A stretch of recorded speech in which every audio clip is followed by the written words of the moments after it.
Well, I think, you've got to go back 150 years, almost 200 years, no, so 175 years now to see the start of that, because the beginnings of the education system in this country was the public school system for a very small number of aristocratic pupils. And then through the second half of the 19th century, you get these other types of schools get invented for children with less money, and then they come into the state sector. Then the state sector starts opening its own schools, and all the way through that, you've also got churches that are setting up schools. So that's all been and all of that has been embedded in the English education system. So after 1945, there was an opportunity to sort of upend it all, wasn't there, and make a comprehensive system. But what happened was that the Labour government decided to keep the tripartite system with the grammar schools, kept the faith schools, kept the private schools, and that's the hierarchy. So you've got the private schools at the top, which, selected by money and ability. Then you've got the grammar schools, selected by ability and also money, because you have to pay for tutors to get into them. Then you've got the faith schools, who use all these other complicated ways of choosing which children they're going to take in.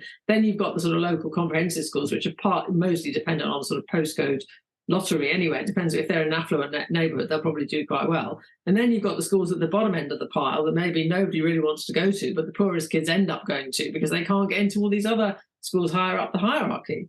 And that is if you were starting from scratch now, trying to invent an education system, you wouldn't say, let's create a hierarchy where the richest people can get their kids into the best schools. You would even, I think, the modern Conservative Party would recognise that it would have to be something that was more equally based. Let's rethink education.